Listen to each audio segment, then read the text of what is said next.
Okay, today's topic is toxic masculinity, and I'm talking with none other than Jared Yates Sexton. Jared is an author, professor, political analyst, and all around brilliant and important human. His book, The Man They Wanted Me to Be Toxic Masculinity and a Crisis of Our Own Making, is the book we all need to read. And you shouldn't judge it before you read it, and you shouldn't judge this podcast before you listen to it. This topic is steeped in controversy, but I don't think it should be. Our boys and our men need us in a way that they aren't given the tools to explain. I'm so grateful for Jared's willingness and transparency on this topic. It's just the best mom ever. You are the best mom ever. This is the Kid Factory podcast, and I'm your host, Cindy Robinson. The Kid Factory is a not-for-profit aimed at finding cutting-edge tools for healing both our families and ourselves. Come join me as we take a deeper dive into all things parenting and mental health. But before we start this part of our journey, don't forget to subscribe to this podcast, as well as follow the full journey at thekidfactory.org. Okay, now here we go. Toxic masculinity. Stop there. That word makes me feel like masculinity is bad, and the fact that I'm masculine is bad. So I get a lot of that. So when I released The Man They Wanted Me to Be, it was really interesting because, I spend a lot of time writing about politics and fascism and extremism, and I get some real gnarly threats. I mean, I've had neo-Nazis show up at my house. I've had, people who follow me and keep track of my movements and whereabouts. And it was a different type of anger that came from this book. And it was a lot of men who, all of a sudden were reaching out to me in order to call me a traitor to men and masculinity. And, you just want to destroy men. And, you're just, what is it? A soy boy or whatever they're calling it. And, a cuck or whatever this is. And you're just trying to sort of prostrate yourself in front of feminism or whatever. And here's the thing, I'm sitting here talking to you right now. I'm sitting here in a flannel and jeans and boots. Right. And I have a beard, and this is who I am, this is how I express myself. This is how I go out into the world and how I live and how people see me and perceive me. It was never about destroying the idea of traditional masculinity, because masculinity, like anything else, it's a costume that we wear. Mm-hmm. It's just it happens to be, in the way that I always describe it to young men, is it's an armor. This is how I feel the best. This is how I feel strongest, by presenting myself in this way, shape, and form. But because I understand that this is armor, or that this is a costume, or this is the way I present to myself, I can understand that I don't have to live up to some sort of fictional bar, right? I can have emotions. I can cry. I can feel weak and scared. I can have intimacy with other people. The problem is that when we pretend that gender is programmed in, that you have to be this way, or there are consequences, and the consequences, and I'm sure we'll talk about this, are in the form of, societal pushback, physical, mental, and emotional abuse, just some really incredibly awful stuff. And if you don't know the difference between the performative part of it and the programmed in part of it, what you find yourself doing is you start wondering why you can't exist at this ideal level of masculinity. And all of a sudden you start hating yourself. And this is one of the reasons why we see with men, they have so many mental health issues, why they don't live as long, why they commit more crimes, why we have a fascistic movement in this country. We have so many things that are cooked into this situation, simply because people don't understand the difference between the performative nature of masculinity, which is totally fine. I mean, out in my garage right now, I have a throwing axe range that I made, and I can go out and I can be like, want it. Yeah. I have it because I happen to like throwing axes at big chunks of wood. And it's so dumb, but I can be like, time for some man time. You know what I mean? I'm going to go out. I'm going to do something with my hands. I'm going to chop wood. I'm going to do something that is performatively masculine. And that makes me comfortable and it makes me feel good. But if I want to enforce that on other people or hurt other people because I don't feel like I'm living up to some sort of artificial or arbitrary expectation, that's where all of a sudden the performance turns into abuse and a Mhm. toxic, poisonous behavior. Exactly, yeah, and toxic for them just as much as for the people around them. Then when you say these people who are threatening you and angry with you, and that's crazy to me, but I would ask them, did you read it? Because I think once you read the book, you understand exactly what you're trying to say. Well, I ended And up talking to some of these people, and I've always tried, on one hand, I have like neo Nazis who are like, sending me pictures of like, awful things. I'm not going to have a ah, conversation with them. gee. That's not how that happens. But if I have somebody who reaches out and they're angry and they have a misunderstanding about who I am, I try and have a conversation with them. And what I actually found is I actually like some people would like reach out to me and they would go off on me about this thing. And I would go ahead and send them like a portion of the book or a chapter of the book. And I was like, here, get to know me a little bit and then we'll talk. And what I ended up finding out, and this was actually one of the more overwhelming parts of having released this book, because I have to tell you, releasing this book was one of the most terrifying things I've ever done in my entire life. Like Mm, it was a really, really anxiety making thing I'm to bring all sure. that, like, on one hand to talk about my history, but to also to admit that, this is my armor and this is how I use it and this is how I think about it. And, this is actually a guidebook to all of the places where my vulnerabilities are and the things that I have hangups about. That's like a really hard thing to do. Yeah. But I started having all these men, and actually there were some women who reached out as well who were angry about the book. And I would show them, the parts of it, and then they would read the book. And then all of a sudden I would get these messages back and they would tell me, it's weird. I've never actually known that anybody else felt this way. Mhm. And what you find is that most men who do this and most men who traffic in toxic masculinity are sort of prisoners in their own performance, and they don't know that other people aren't comfortable with this or that they don't live up to the performance, and they actually end up reinforcing it with their friends, with their family, with people around them. And once they realize that other people struggle with this and that this is like a real thing that a lot of other people feel, it's actually one of the more liberating things that can happen to a man, I think.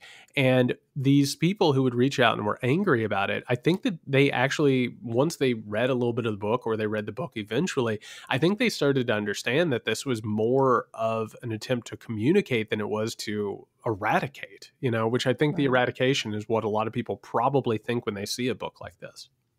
Yeah, well, and I think it helped kind of get everyone on the same page from a person who is really the only person who can do that. I think you kind of have to be a white male who grew up in a very toxic masculine environment to be the one to say, here's the lay of the land. Like, this is what this really looks like. Because when you were citing, locker room talk and all of that, I know exactly what you're talking about.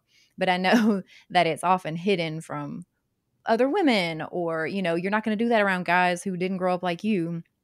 You're just going to do that around the ones that are considered safe. And I think when you're calling all of that out and you're saying this is what really happens, then we can't really hide from it anymore. We know that's what's happening, and most men experience it. And then, but you didn't kind of just abandon them there, which I appreciated, because that's what I wrestle with, having grown up in a rural area, and for most of the men in my life probably struggle with this. I don't want to just abandon them. I don't want to Yep. just turn them into the enemy. Even as hard as it is, when I see something like storming the Capitol, it's very difficult to have any kind of sympathy or empathy for these people. But there is this part of me that's like, these these guys are thinking and feeling something. And I hate that because it's put such a burden on people who really shouldn't have more of a burden on Yeah. them Yep. to try even harder. But I know that if at least if I have the energy to give, I have to give that energy. I liked what you did, basically, that you talked about the problem, and then you talked about how to address it. And it wasn't just like, hate every man, who's sexist. And like, you gave real information of how to embrace these people into our culture. Well, I would start by saying first and foremost that I never would have been able to write this book if it hadn't been for the work of women who have just absolutely studied masculinity, because they sort of broke it open. They really investigated what it was and how it worked and how the power dynamics worked, and they were able to do it because they were outside of it and they were able to look at it as a performance and a phenomenon. Meanwhile, men for generations have been caught within it and never knew that it was something that wasn't natural, right? That it wasn't something that was genetic or, biological or whatever. So that first and foremost was necessary for the formulation of this thing. But there is a certain point where men have to start doing the work too. Yeah. And they have to start wrestling with this thing. And, on one hand, like, I understand that, like, we're in this new age where men need to back off a little bit and give space to women and people of color, but men need to take care of their own houses.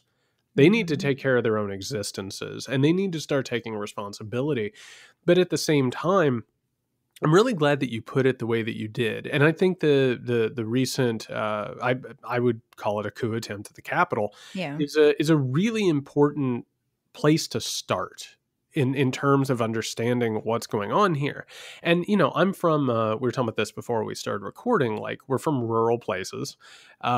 We have seen rural places around the country destroyed, just eaten from the inside out. And I come from a family of factory workers and laborers, and they had their lives completely upended. Their jobs went away. My hometown has been completely consumed by Walmart and other corporations. There's really nothing local there anymore. And meanwhile, it's not like just economic. Like, we could just go ahead and talk about economics, but like, they're living shorter lives. Yeah. They're abusing drugs left and right. Like the opioid crisis, it's not a coincidence that it's happening where it's happening. Right. There is a reason for people to be angry in this country. And what you watched at the Capitol in a lot of ways were men who, they're scared. Mm-hmm. There's really no other way to put it. I after I wrote The Man They Wanted Me to Be, I moved on to my next project, and then the project I'm on now, and I've been studying authoritarianism and fascism. And what you find is that authoritarianism and fascism and violence are the results of weakness, not strength. Mm-hmm. It's and if you actually read like some of the foremost experts on violence, almost all violence comes from a place of weakness. It's people who are frightened and don't have the ability to do anything else. It preys on the weak, for sure. It preys on the weak. And one of the things that I keep finding time and again is when authoritarianism and fascism rears its head, it always takes place in countries where you have economic inequality, economic disparity. Oftentimes you have a depression or a recession, a loss of jobs and identity. And then you have a lot of men who are, especially young white men, because a lot of this is racist. Let's not, undercut that. You have a lot of white men who, they don't know what to do.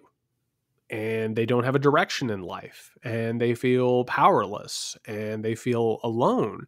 And I've talked to a lot of former neo-Nazis, former KKK. We're talking like white terrorist recruiters who, by the way, learn their trade from things like Al-Qaeda and ISIS, right?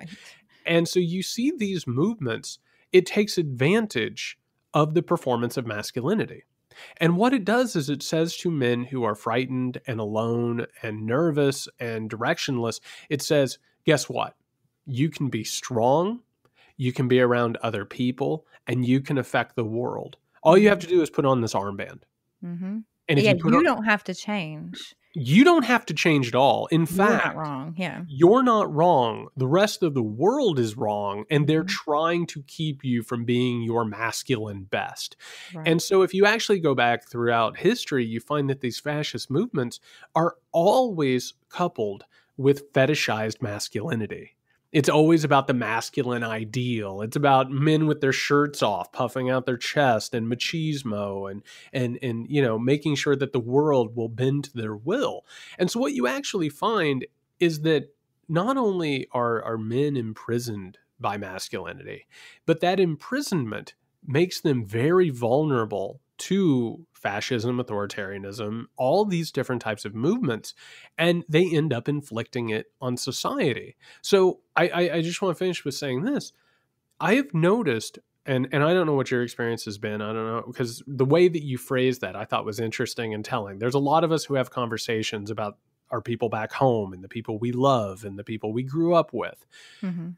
And I'm seeing them radicalized. Yep. I'm seeing them, sharing white supremacist memes. I'm seeing them become embroiled in QAnon. I'm seeing them not just support Donald Trump, but to support like outward wanton violence. And what I've discovered to a person is that, I'm disgusted by this. I don't want to look at it. I really don't want to think about it. I don't want to go home and have fights with them about it. Right. But what I have found is when I have the energy to talk to them as they're being radicalized, what I'm finding out is that they are going through personal crises. They are having Mhm. economic trouble. They're having relationship trouble. They've lost jobs. They don't know what's going on. They don't have health care. They're getting sick. They're in the middle of a pandemic. Right. And, they don't have anyone else to talk to. And they start becoming prey to extremists who will, prey upon these insecurities. So this isn't just a personal crisis. It's an existential, societal, political crisis. And it is honest to God, and this is sad to think about, but this masculinity problem, this toxic masculinity problem, is one of the corner blocks of the entire moment of crisis that we find ourselves in. Absolutely. And we didn't tell them where to go. No idea. Because, empathy is such a huge word this year, and thank God. Because it truly is the key to everything. But I have to check myself even sometimes and remember that that's got to go all directions. Obviously, when empathy is easy, then great. But sometimes it's not easy, but it's always necessary. And if we so I feel like what could be part of what's happening is we didn't tell, especially the white males, well, where do you grow? We're obviously seeing the finally gaining traction for equal pay for women, finally seeing traction for the Black Lives Matter movement. So we're finally seeing other people other than who are affected noticing that there's a problem, and that's wonderful, and put the pedal to the metal on that. But the people who are threatened by that, we have to give them tools. They got to know, where do they grow from here. It needs to be okay for a man to cry. It needs to be okay for all these things. And I noticed that when my son called out, and I was like, oh God, what do we have on our hands here? A little sexist, because he called out these commercials about girls being princesses and girls being able to do anything. And he was like, why they never tell me that I can be anything? Yeah. Well, Of and by the course, way, he missed the last 50 years, I 100 think it's years. I think it's really interesting, by the way. And this is so a lot of what we're getting ready to talk about actually is economic, right? A lot of Yeah. this is based in how the economy has shifted and changed and what it means and what it doesn't mean. On one hand, the whole idea that people are taking power, whether or not it's people of color or women, that idea is a total myth. Because Yes. right now, the way this country works is you have vast inequality between the 1% that has, they have enough money that they have personal space programs. Like, we have an individual in this country, an Elon Musk, who wants to colonize Mars as his own personal kingdom, right? Yeah. And then we have other people in supposedly the wealthiest and most powerful country in the world who, can't pay their rent. They're going to live in the streets. They can't afford health care. They're going to be bankrupt the next time a bill crosses their table. Mm-hmm. Well, that's not real. That's not just a naturally occurring like gap between those people. Like we live in a time of artificial austerity where it's like there is a pie and that pie is small, but you need to fight for your slice of that pie because that's all that we're going to have. And men have always been able to control that pie. Mm-hmm. It actually is in their best interest to go ahead and help people of color and women to gain footing in this world. Because if they can grow that pie, we'll all live better lives. We'll live longer lives. Matter of fact, if you want to make this completely selfish, you'll make more money if you go ahead and accept diversity and equality. Men have everything to gain from it if you want to make it selfish. But what you keep seeing in this situation is that men keep getting told you're losing. And part of the problem is that, and I think it's so interesting that you brought up this, these commercials, right? Mm-hmm. Because if you actually listen to the right now, the what I would call the radicalized right, which is completely fueled by white masculine supremacy, right? Yeah. And it's saying these people are coming for you, they're going to replace you. That's the whole thing, right? It's the Yeah. great replacement. They're going to replace white men, and there's nothing you can do about it unless you join, a fascist movement.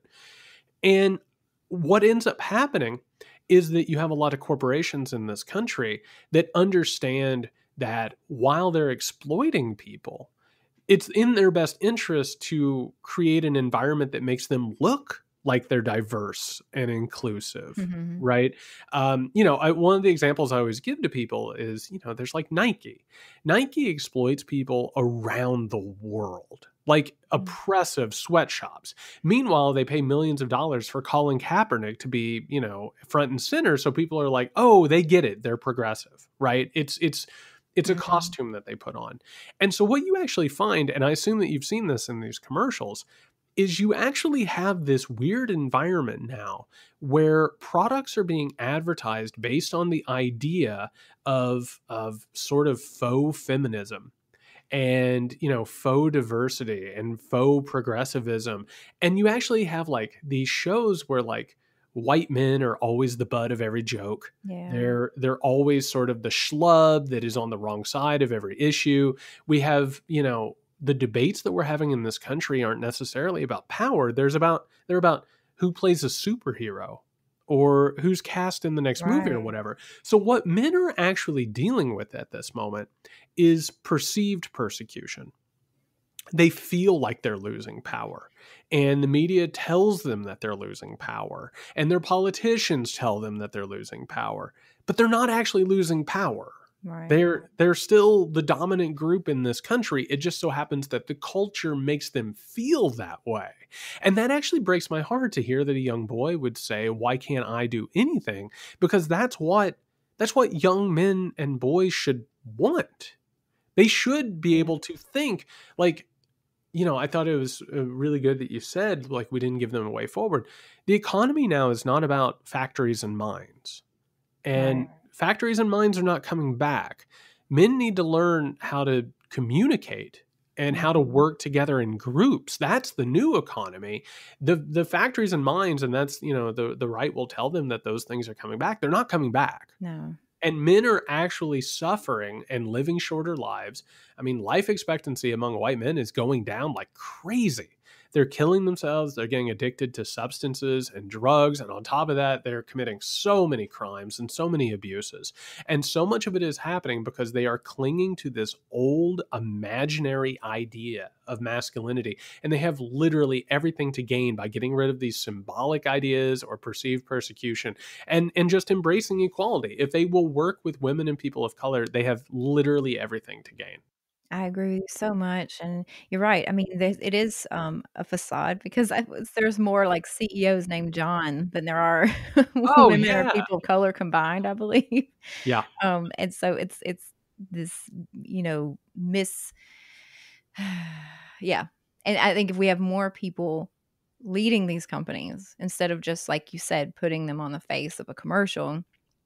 And then we will see true diversity. And then it'll truly come through the message that anyone can be anything. Exactly. And the whole point here, going back to, and I get so frustrated, and just in the past few days, like, I've been studying this masculinity thing, this extremism thing, this conspiracy theory world, the rise of fascism in this country, and people still are looking at things like what happened at the Capitol, and they don't understand that the people who were there, like, a lot of them have a reason to be angry, which is that our government and society are not working right now. And, we have like this artificial austerity, and we have a government that doesn't really represent the people. Those things are true. But because of this mythology of masculinity and also white supremacy, they are so vulnerable to conspiracy theories. They are so vulnerable to these alternative stories, because I have to tell you, and this is important to know, but it is occasionally a little frustrating, which is we're in the middle of a massive mental health crisis. Yes. In this country. And it's a combination of the fact that we don't take mental health seriously. Healthcare obviously hurts with that. And again, men don't feel like they should go and talk to a therapist about their feelings. Right. They've been told to laugh at the idea. Well, it's a lot harder to decide to fix yourself or to work on yourself and to address your problems. It is a whole lot easier to say the problem isn't me, it's everybody else. Right. And that makes you vulnerable to conspiracy theories. Everyone is out to get you. I'm not the problem. They're the problem. And so you have a lot of people who are consumed by conspiracy theories that are all designed to tell them, like neo-Nazi white terrorist recruiters, you're not alone, you're not powerless, and you're not the problem. You're the solution. Right. And everybody else needs to get on board. And if anybody listening to this has ever been involved in an abusive relationship, they hear it. Yeah. Right? They can recognize the parallels in this, because this is, honest to God, an abusive relationship between a segment of the population and the rest of the population. Yep. And so we are seeing a mental health crisis play out on a massive scale right now. Absolutely. Well, and that's the whole mission behind this podcast and my nonprofit, The Kid Factory. The whole thing started with, why are our kids doing so poorly? It's really more focused on kids and teens' mental health. Why are they struggling so much when I feel like we're trying harder than we ever have? And, what I found was we have this awareness now and we have all this information now, but we don't have anything to do with any of it. We have nothing. We have no tools of how to cope with all this information and all this awareness. It leaves our kids just hopeless. And I'm trying to cover topic by topic different things that will ping for different families. And I felt like this was an important one to address. I mean, just because watching my husband read it, he's liberal by every sense, and he makes all the right decisions and votes all the right way, but he doesn't like the idea that because he hunts, that's toxic. And I think it took reading your book to finally understand, because he hated that term, toxic masculinity. It took reading your book to understand what you were saying, that not masculinity is toxic. And in fact, let's be really clear about masculinity is not male. In my opinion, you can correct me if I'm wrong, but I feel like it's a spectrum of femininity and masculinity that every human is on somewhere on that spectrum. Yeah, it absolutely is. And it's important. So I just want to point out a couple things. And this is, a little bit of it's dicey, and the second part of it is a little bit in the weeds. So I hope you'll indulge me for a second. Sure. So, for instance, one of the most powerful and necessary movements of the last few decades has been the Me Too movement. Mm-hmm. It was the exposure of the fact that there is widespread inequality, sexual harassment, and sexual abuse in this culture.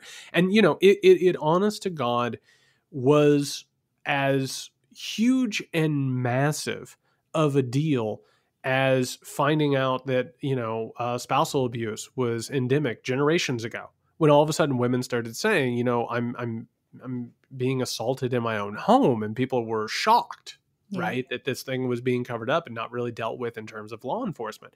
It was a massive, massive movement. I know a ton of liberal men who, they would talk about it online, and they would support it online and in public. And then back in the day, we could go to bars and hang out with each other, right?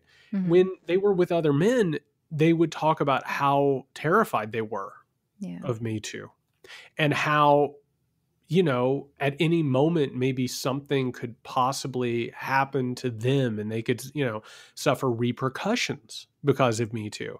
And what became obvious very quickly was a couple of things.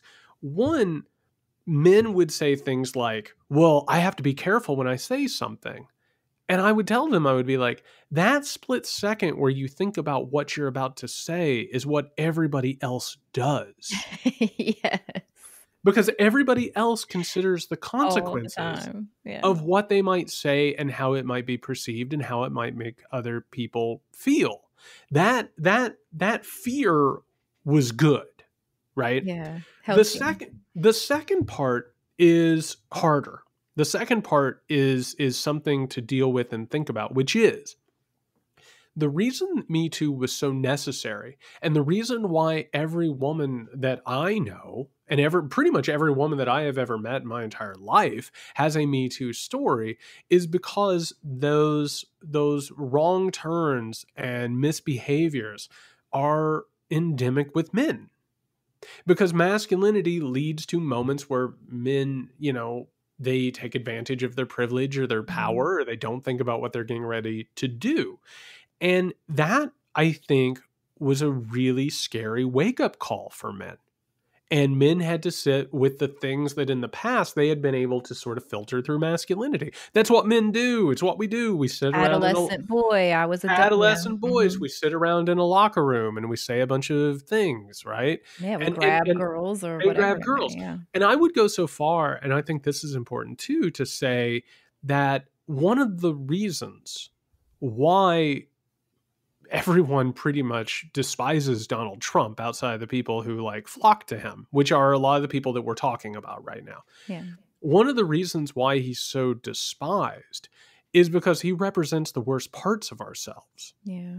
And when the Access Hollywood video thing came out in 2016, I think a lot of men immediately were like, "Oh God, is that what I've sounded like? Right. Is that how I've behaved? Could somebody on the outside, if that were caught on video or caught on tape at some point, would they think that this is who I am?" And I think that's really frightening. Yeah. I think that's a really mortifying thing, but it's necessary. And it's a huge thing that men need to think about and consider and deal with. And the other thing, really quickly, is I think it's good that you said that femininity and masculinity are a spectrum, and all kinds of people can fall on these things. The truth is that power and wealth and influence, particularly in this country, but pretty much around the world, has become synonymous with masculine behavior. How Mhm. you treat people, how you, whether you abuse them, take advantage of them, crush them, what competitiveness you show in order to gather resources or whatever. And unfortunately, that is something that we see in society constantly, everywhere we look. And all people occasionally act based upon the masculine ideal. I mean, we've seen that in terms of, you brought up CEOs. We're Yeah. told that women can't be CEOs unless they're more like men, which just Right. perpetuates the cycle of abuse and disparity and awful treatment. And so we have to move beyond that if we're going to figure something out and have a better society. It has to be something that we actually reckon with. Absolutely, and you know what? I have hope for that. I wanna share so I teach, middle schoolers modern home ec is the name of the class, but it's really just like a life skills that you're actually going to use type of class, Sure. Which and we I think everybody should have to take these classes. I mean, my God. it's I've made it up for, like, my god, what do I wish every child knew, and Yeah. luckily the school lets me get away with whatever I want, and so I do it, and one of our exercises was about masculinity and femininity, and I went through a series of questions, kind of explaining it, not explaining it in terms of male female, but explaining it in terms of, what sensory stuff you might enjoy, or what activities you're drawn to, or what, what's a higher priority to you. And I was very intentional about, you know, Sure. keeping it um, not male female, so that they would not know where they would fall on that spectrum.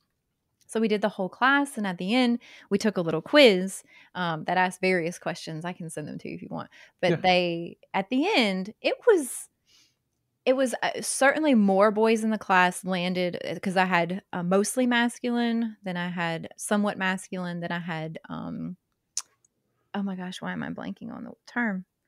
And then on the other end of the spectrum was mostly feminine and then somewhat feminine. Why am I blanking on this? Oh, androgynous was in the Sure. center. Sure. And so it was so diverse, the class. And sure, there were more boys, but barely more boys than girls that fell on the somewhat or mostly masculine spectrum. Yeah. And same on the other end. And it was really nice to witness that when I asked them, if they wanted to share where they fell. And this isn't where I'm in Cherokee County. This is not like a liberal, Yeah. like Yeah. school by any means. This is actually pretty half and half as far as like how the families identify politically. And it was comfortable. The boys raised their hand if they landed on somewhat feminine. The girls raised their hand if they landed on somewhat masculine. And I thought there was going to be more of a problem there. And it really gave me hope, honestly. I was so impressed by them that hopefully this means this generation is going to come up seeing themselves more as individuals, but also connected to others rather than fitting these sort of gender roles, identity roles, political roles. Hopefully they're going to shed those. It really just gave me hope. So I wanted to share that with you. Yeah, and I'm so glad to hear that, because that's been my experience teaching in college. There I was talking about this with somebody not too long ago.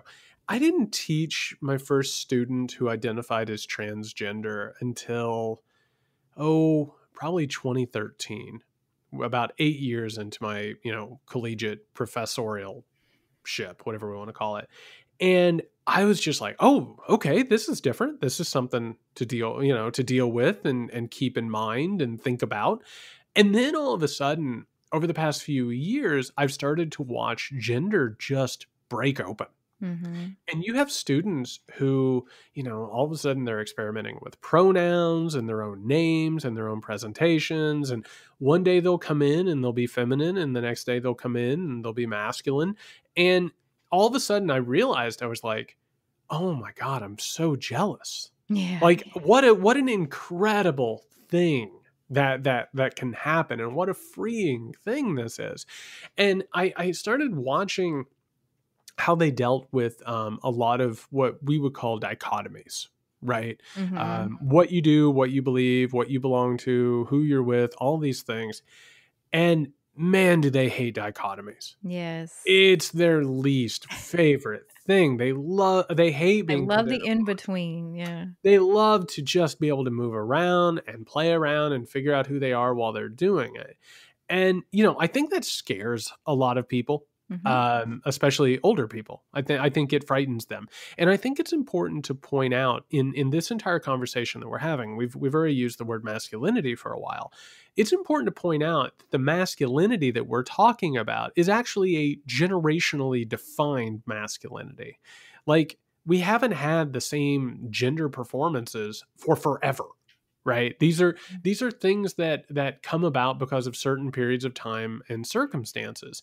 And right now we are still sort of captive based on what you would call the greatest generation, right? Yeah. What you would call the World War II generation.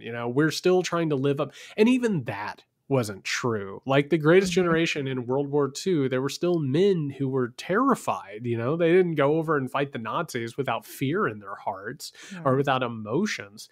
And we're kind of living within an artificial version of that, a make-believe version of that. And I think we are seeing that idea of masculinity that began with the greatest generation, and this sort of idea that they had to be strong and they had to, be courageous and fight fascism and, quote unquote, save the world. The next generation, which you would call the boomer generation, was a little bit different, and they were totally conflicted about their idea of masculinity and not rising up to that level. My generation came after that, and I was certainly conflicted even more than they were. And so Mhm. you watch a gradual change in these ideas of gender roles, and I have to tell you, the next generation is different. Yeah. They are not captive to the same ideas. And one of the reasons we're seeing a lot of the political turmoil that we are is because people are angry that they feel freer. They resent that they feel freer and that they're not going to necessarily go through the same trials and tribulations that they did.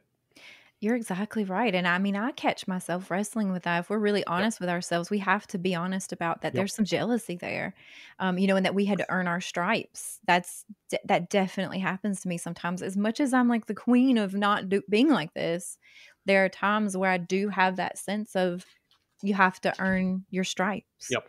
and then have to check myself, of do you like are they not earning their stripes in a different way? Do I really need Well, to define I that for find them? myself talking to students, and so as a professor, I have seen in the last few years a large part of my job has become navigating mental illness, anxiety, insecurity, those types of things. I bet. And, I have like a really good intimate relationship with my students. I'm a creative writing professor.